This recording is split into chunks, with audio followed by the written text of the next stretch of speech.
မင်္ဂလာပါရှင်ကျမတို့ channel ကနေနောက်ဆုံးရရှိထားတဲ့သတင်းသစ်များကိုတင်ဆက်ပေးပါရမယ်ပထမဆုံးစေအုပ်စုရွေးကောက်ပွဲတရားမှန်များတနိုင်ဥရောပသမဂ္ဂအနေနဲ့အတိတ်မပြုတ်ဘူးလို့ EU လူ့ခွင့်ရေးကိုယ်စားလှယ်ပြောတဲ့သတင်းကိုတင်ဆက်ပေးပါမယ်2025ခုနှစ်ဒီဇင်ဘာ28ရက်နေ့မှာမြန်မာစစ်တပ်ကလုံမဲ့ရွေးကောက်ပွဲကိုဥရောပသမဂ္ဂ EU အနေနဲ့အတိအမဲ့ပြုမှာမဟုတ်ကြောင်း EU လူ့ခွင့်ရေးဆိုင်ရာအထူးကိုယ်စားလှယ်ကတ်ဆောက်အိုလန်ဂရန်ကပြောကြားပါတယ်အော်တိုဘာလ16ရက်ကမလေးရှားမှာပြုလုပ်တဲ့ ASEAN EU အရက်ဘက်လူမှုဖွဲ့စည်းများဖိုရမ်နဲ့လူ့ခွင့်ရေးဆိုင်ရာ ASEAN EU မူဝါဒဆွေးနွေးပွဲပြီးမှသူမက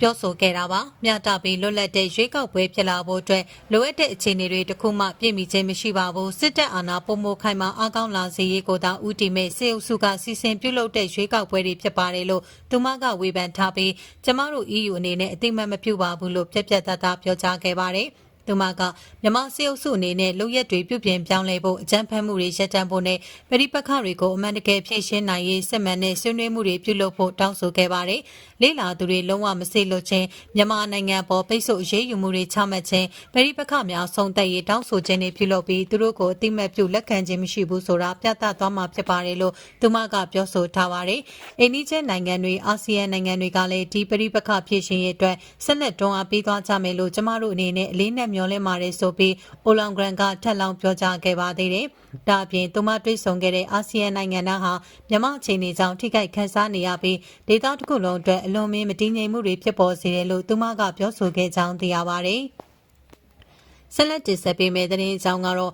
ပကောက်ကူတွင်စေအုပ်စုတိုက်ခိုက်ခံရပြီးရဲနဲ့စစ်သား၄ဦးသေလက်နက်ခဲယမ်းများတင်စီရရှိတဲ့သတင်းကိုတင်ဆက်ပေးပါမယ်။မကွေးတိုင်းပခုတ်ကူမြို့မှာရိတ်ခါယူပြီးပြန်လာတဲ့စစ်ကော်မရှင်တပ်သားတွေကိုတိုက်ခိုက်ခဲ့ရာရဲနဲ့စစ်သား၄ယောက်သေဆုံးခဲ့တယ်လို့ဒေါင်းညီနောင် PKU တာဝန်ခံစီကသိရပါဗျ။အော်တိုဘာလ15ရက်ညနေပိုင်းကပခုတ်ကူမြို့နယ်အနောက်မြောက်ဘက်ရှိမြောက်လူကန်ကျေးရွာမှာတပ်ဆွဲထားတဲ့စစ်ကော်မရှင်တပ်သားတွေဟာလေရင်ကွင်းကနေရိတ်ခါယူပြီးပြန်လာချိန်တော်လှန်ရေးတပ်တွေကတိုက်ခိုက်ခဲ့တာဖြစ်ကြောင်းသိရပါဗျ။ထိတွေ့မှုက3မိနစ်ပဲကြာတဲ့ပြီးဆုံးချိန်က10:45မှာပြီးတဲ့ကျွန်တော်တို့ဝတ်နေတဲ့နေရာကိုသူတို့မွေးထားတဲ့ခြေလေးချောင်းခွေးနှကောင်ရောက်လာပြီးဟောင်မေလို့စောပစ်လိုက်တာခွေးတာမပါအကုန်သေးတယ်ခွေးကစစ်သားတွေကိုကဲသွားတာကျွန်တော်တို့အတွက်ရဲဘော်တယောက်ထိခိုက်ဒဏ်ရာရသေးတယ်အသက်အန္တရာယ်မစိုးရိမ်ရဘူးဟုတောင်းညီနောင် PKU တာဝန်ခံဦးကလာကပြောပါရယ်ထိုထိတွေ့တိုက်ပွဲတွင်ရဲတအုပ်နဲ့စစ်သား3ဦးသေဆုံးခဲ့ပြီးစစ်ကော်မရှင်ဘက်ကလေရင်ကွင်းကနေ .5 ဆက်လက်နဲ့ကြီး60မမ40မမတို့နဲ့ပြစ်ကူပေးတယ်လို့သိရပါရယ်စစ်ကော်မရှင်တပ်သားတွေထံက